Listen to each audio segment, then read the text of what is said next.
안녕하세요. 사도행전 8장 시작합니다. 7장 마지막에는 스데반이 돌에 맞아 순교하는 장면으로 끝났는데요. 거짓 증인들의 옷을 맡았던 사울이라는 사람은 스데반을 죽이는 것이 마땅하다고 생각했습니다. 그리고 사울은 그때부터 교회를 박해하는 일에 앞장섭니다. 사울은 교회를 잔멸하겠다 결심하고 사람들을 시켜 예루살렘 안에 있는 각 집을 수색해 예수 믿는 사람들을 잡아다가 옥에 가둡니다. 이렇게 예루살렘에 큰 박해가 일어나자 12사도만 예루살렘에 남고 다른 제자들은 다 유대와 사마리아 모든 땅으로 흩어지게 되었습니다. 예수님이 예루살렘과 온 유대와 사마리아와 땅끝까지 이르러 내 증인이 되리라 하신 말씀처럼 복음의 증인들이 교회 박해와 동시에 각 지역으로 퍼져나가고 있는 겁니다. 그리고 경건한 사람들은 스데반의 죽음을 크게 슬퍼하면서 그의 시신을 수습해 장사했답니다. 흩어진 사람들은 이미 성령을 받은 사람들이었기 때문에 두루 다니며 곧바로 복음을 전했습니다. 7명에 뽑힌 안수받은 제자 중에는 빌립이라는 사람도 있었는데요. 빌립은 사마리아 성으로 가서 그리스도를 전파했는데 사마리아 사람들은 빌립의 말에 귀를 기울였고 그가 행하는 표적도 보면서 모두가 한마음으로 복음을 받아들였습니다. 많은 사람에게 붙었던 더러운 귀신들이 크게 소리를 지르며 나가고 많은 중풍병자가 빌립에게 고침을 받고 걷지 못하는 사람이 걸을 수 있게 되니 사마리아 성 안에는 기쁨이 넘칩니다. 그런데 이 사마리아 성에는 시몬이라는 유명한 마술사가 있었는데 이 마술사를 따르는 사람들도 많았고 시몬의 능력은 하나님이 주셨다고 말하는 사람들도 있었습니다. 빌립이 복음을 전하면서 보인 표적을 마술사 시몬도 보고 놀랐고 빌립이 사람들에게 세례를 베풀 때에 자기도 함께 세례를 받고 빌립을 따라다녔습니다. 한편 사마리아가 하나님의 말씀을 받았다는 소식이 예루살렘에 있는 사도들에게 전해졌고 사마리아 사람들이 세례는 받았는데 아직 성령은 받지 못했다라는 소식을 듣고 베드로와 요한이 사마리아로 찾아와서 그들도 성령을 받도록 기도했습니다. 그리고 베드로와 요한이 사람들의 머리에 손을 얹자 사마리아 사람들도 성령을 받더랍니다. 이 모습을 지켜본 마술사 시몬은 돈을 싸가지고 와서 베드로와 요한에게 건네주며 당신이 행한 이 권능을 나에게도 주십시오. 그리고 누구든지 내가 안수하는 사람은 성령을 받게 해주십시오. 라고 말했습니다.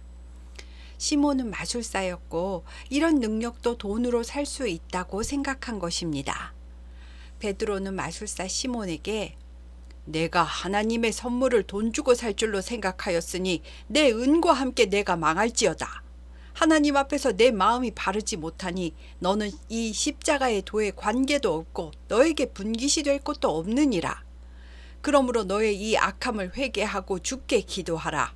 혹 마음에 품은 것을 사하여 주시리라. 내가 보니 너는 악독이 가득하며 불의에 매인 바 되었도다. 라고 말했습니다. 마술사 시몬은 나를 위해 주께 기도하여 당신이 말한 것이 하나도 내게 임하지 않게 하소서 라고 했답니다. 베드로와 요한은 그곳에서 주의 말씀을 증언한 후 예루살렘으로 돌아가면서 사마리아 다른 여러 마을에도 복음을 전하고 갔습니다.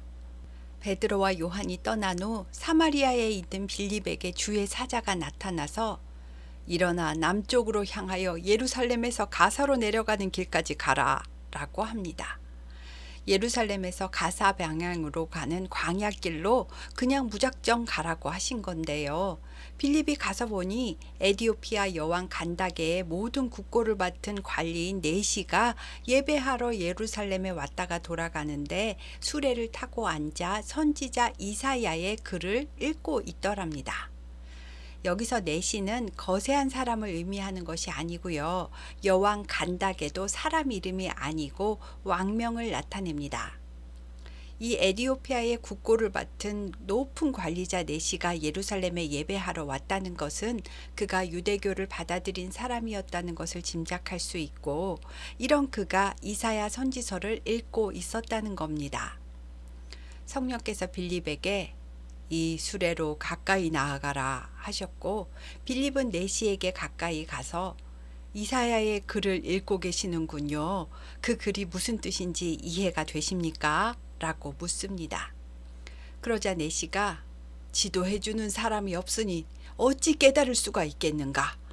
이리 가까이 와 앉아 나에게 설명해 다오 라고 말하면서, 내가 읽고 있는 부분은 그가 도살자에게로 가는 양과 같이 끌려갔고 털 깎는 자 앞에 있는 어린 양이 조용함과 같이 그의 입을 열지 아니하였도다. 그가 굴욕을 당했을 때 공정한 재판도 받지 못하였으니 누가 그의 세대를 말하리요. 그의 생명이 땅에서 빼앗김이로다 하는 내용이다. 그런데 여기서 고난받는 그는 누구를 가리키는 것이냐? 이사야 자신을 말하는 것이냐? 아니면 타인을 가리키는 것이냐? 라고 묻습니다. 빌립은 그것은 바로 예수 그리스도를 가리키는 내용입니다. 라고 하면서 수레에 올라 앉아 수레가 가는 동안 구약에 예언된 예수님에 관한 말씀들과 복음을 전했습니다. 수레는 가다가 시냇물이 흐르는 곳에 도착했고, 내시는 보라, 저기 물이 있으니 나도 세례를 받을 수 있지 않느냐? 내가 세례를 받음에 무슨 거리낌이 있겠느냐? 라고 했습니다. 그래서 빌립은 내시에게 세례를 베풀었고 아마 내시도 성령을 받았을 겁니다. 그래서 내시는 기쁘게 자기의 나라로 돌아갔고, 빌립은 성령이 인도하는 대로 또 다른 지역으로 이동했는데 아소도에 나타나 여러 성을 지나다니며 복음을 전하고 가이사라까지 가게 되었답니다. 이 이디오피아 내시의 구원이 이디오피아가 기독교 국가가 되는 초석이 되었을 것으로 보고 있습니다. 한편 사울은 여전히 살기등등하여 주의 제자들을 위협하고 대제사장에게 가서 예루살렘뿐 아니라 다메섹 여러 회당에까지 만일 예수의 도를 따르는 사람이 있으면 잡아올 수 있도록 체포할 수 있는 공문을 써달라고 요청합니다. 그래서 대제사장은 공문을 써주었고 사울은 다메섹을 향하여 길을 떠났습니다. 그런데 다메섹에 가까이 이르렀을 때 호련히 하늘로부터 빛이 사울을 둘러 비춥니다. 신의 임재를 직감한 사울은 땅에 엎드렸고 어디선가 사울아, 사울아, 내가 어찌하여 나를 박해하느냐 라는 소리가 들립니다. 이에 사울은 주여 누구시니까? 라고 물으니 나는 네가 박해하는 예수이다. 너는 일어나 시내로 들어가라. 앞으로 행할 것을 너에게 알려줄 자가 있느니라 라고 대답하십니다. 이 소리를 듣고 사울이 땅에서 일어나 눈을 떴는데 눈이 보이질 않습니다. 그래서 사울은 사람들의 손에 이끌려 다메섹으로 들어갔고 사흘 동안 보지도 못하고 먹지도 마시지도 않았답니다. 이런 현상을 경험한 사울은 얼마나 충격을 받았을까요? 예수 믿는 자들을 잡아 죽이겠다고 했는데 예수님이 직접 나타나서 네가 어찌하여 나를 박해하느냐라고 하셨으니 그동안 자기가 철통같이 믿고 지켜왔던 종교적인 신념이 무너지고 어디서부터 어떻게 잘못된 건지 혼란스러웠을 겁니다. 게다가 눈도 보이질 않으니 사울은 식음을 전폐하고 기도하며 주의 뜻을 알기 위해 애를 썼을 겁니다. 그때 다메섹에 있던 아나니아라 하는 제자에게 예수님께서 환상으로 나타나 아나니아야 라고 부르십니다. 아나니아가 주여 내가 여기 있나이다 라고 하니 일어나 집가라 하는 거리로 가서 유다의 집에서 5 사람 사울이라 하는 자를 찾으라.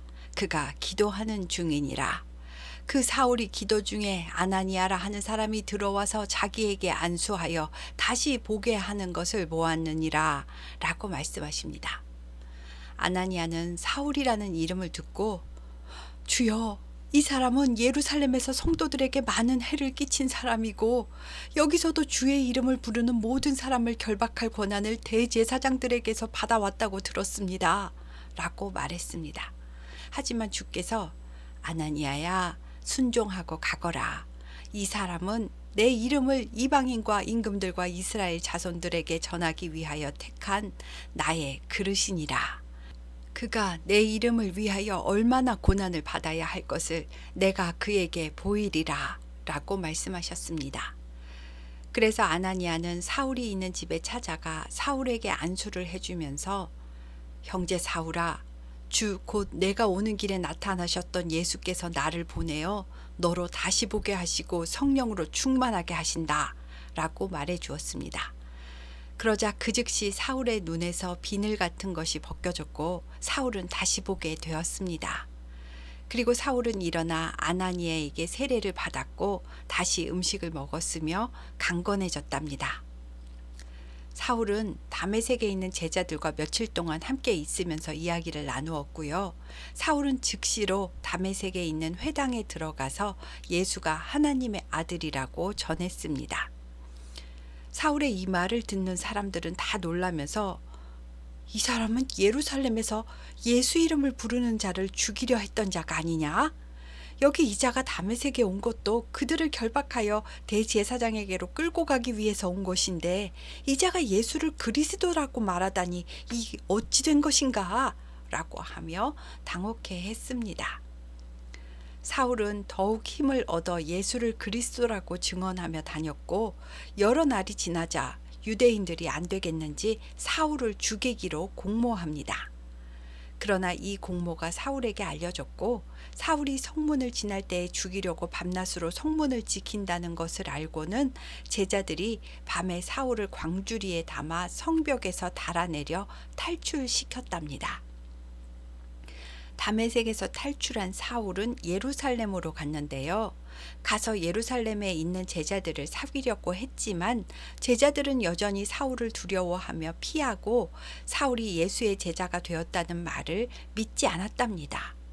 이때 바나바가 사울을 데리고 12 사도들에게 가서 사울이 어떻게 주님을 만나게 되었는지 설명해주고 다메섹에서 있었던 일들도 제자들에게 설명해 주었습니다. 사울은 예루살렘에 있으면서 주 예수의 이름으로 담대히 복음을 전파했고 거짓 증인을 세워 스데반을 죽게 했던 헬라파 유대인들과도 변론을 벌였습니다. 그러자 헬라파 유대인들은 사울도 죽이려고 힘쓰더랍니다. 사울을 죽이려는 함정을 제자들이 알고는 사울을 데리고 예루살렘에서 나와 다소로 사울을 보냈답니다. 다소는 사울의 고향이었기 때문에 다소는 그래도 안전할 거라고 생각한 것입니다. 그리하여 교회는 유대와 갈릴리아, 사마리아 온 지방에서 평안을 누리며 성장해 갔습니다. 그리고 주를 경외하고 성령의 위로를 받으면서 성도의 수가 점점 더 늘어나게 되었답니다. 또 베드로는 여러 지역을 순회하며 교회를 방문했고 어느 날 루따에 사는 성도들에게도 갔는데 거기서 중풍병으로 8년째 누워만 있는 애니야라는 사람을 만났습니다.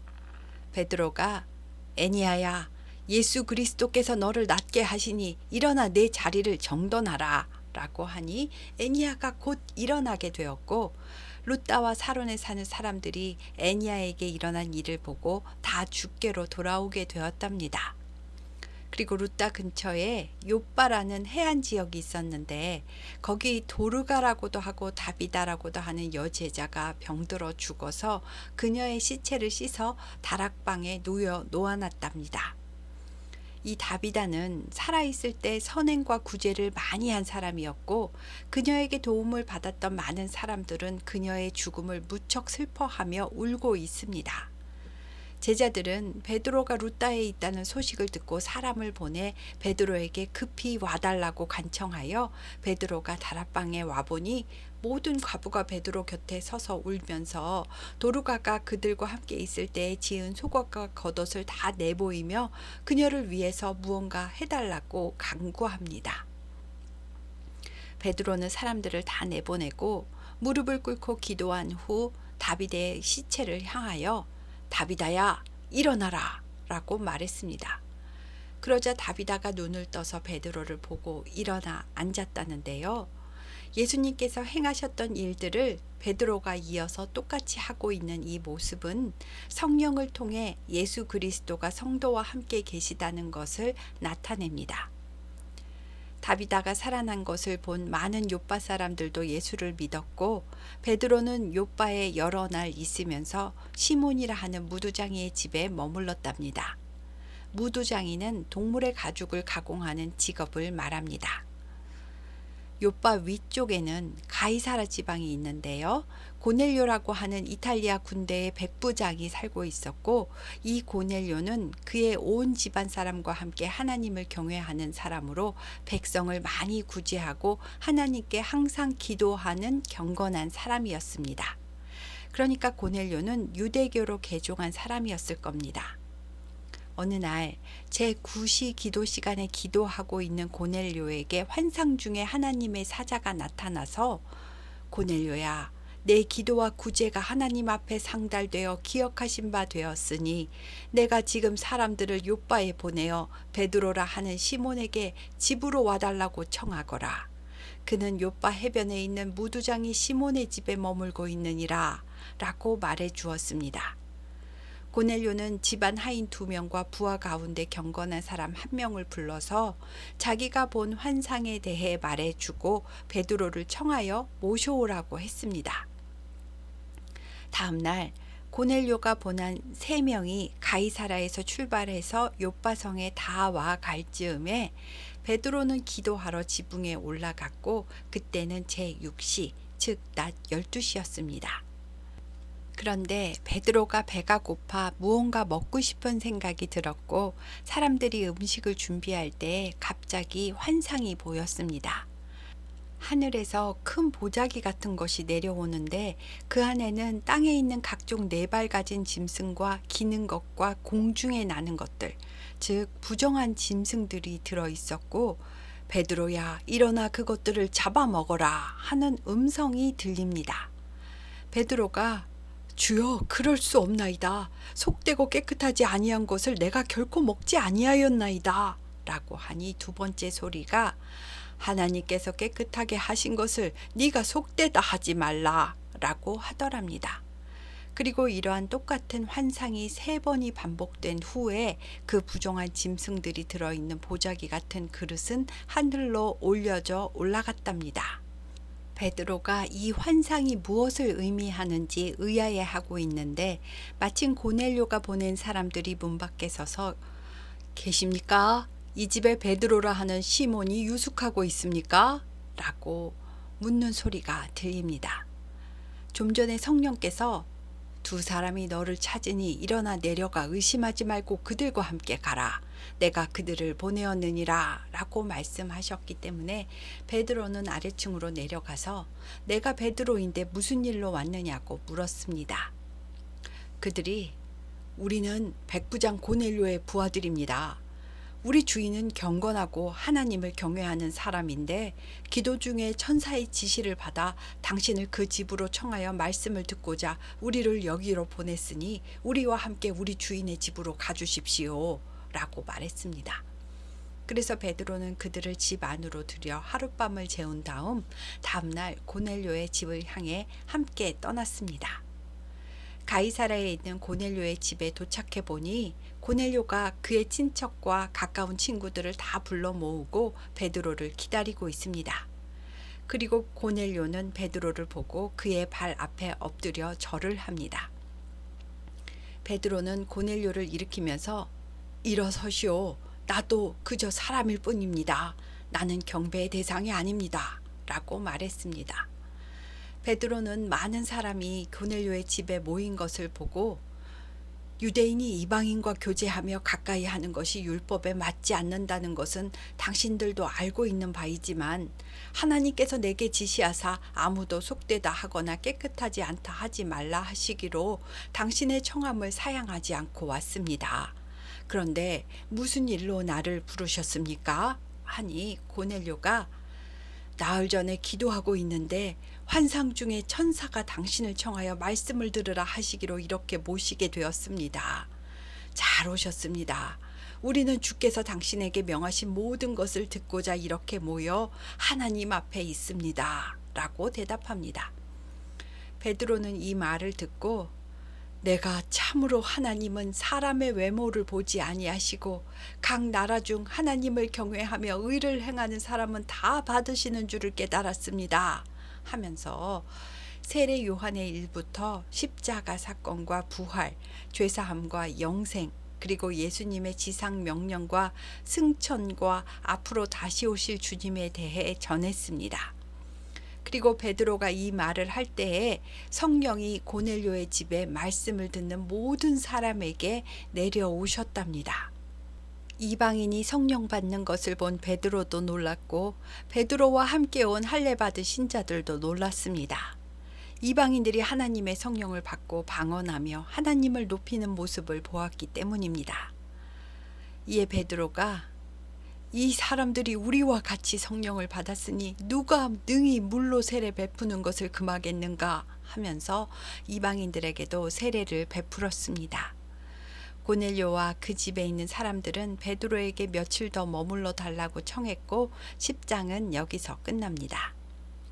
고넬료와 그 집에 있는 사람들은 성령 세례를 먼저 받았고 그 다음에 물 세례를 받은 것입니다. 한편 유대에 있는 사도들과 형제들에게 이방인들도 하나님의 말씀을 받았다는 소식이 전해졌습니다. 그런데 베드로가 예루살렘에 들어가니 할례자들이 베드로를 비난했다는데요. 할례자는 율법에 의해 할례를 받은 유대인이었고 유대교에서 개종한 그리스도인을 말하고요. 베드로가 무할례자, 즉 이방인의 집에 가서 이방인들과 함께 먹고 자고 했다는 것에 대해 비난하는 것입니다. 베드로는 요빠에 머물렀을 때 하나님이 환상을 보여주셔서 가게 되었음을 설명했고 우리가 마가의 다락방에서 성령 받은 것처럼 그들도 고넬료의 집에서 성령 받는 것을 보았다라고 하며 그런즉 하나님께서 우리가 주 예수 그리스도를 믿을 때에 주신 것과 같은 성령의 선물을 그들에게도 주셨으니 내가 누구이기에 하나님을 능히 맡겠느냐라고 대답했습니다.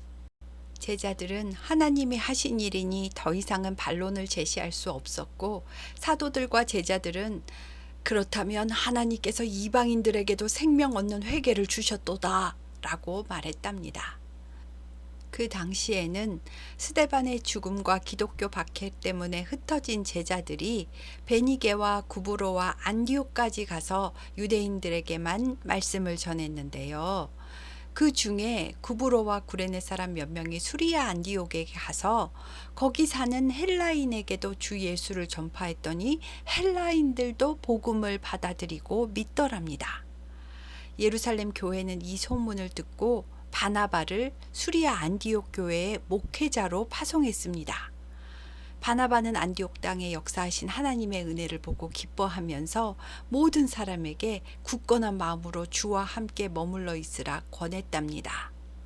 바나바는 착한 사람이고 성령과 믿음이 충만한 사람이어서 많은 무리가 바나바의 바른 복음을 듣고 따랐으며 안디옥 교회는 점점 더 부흥하게 되었답니다.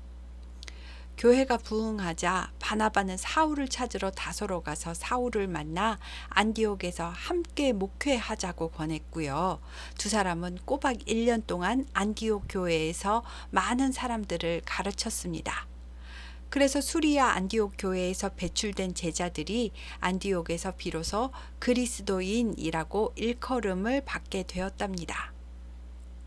그 무렵에 예언의 은사를 받은 선지자들이 예루살렘에서부터 안디옥으로 왔는데요. 그 중에 아가보라고 하는 한 사람이 일어나서 천하에 큰 흉년이 들 거라고 성령으로 예언을 했답니다.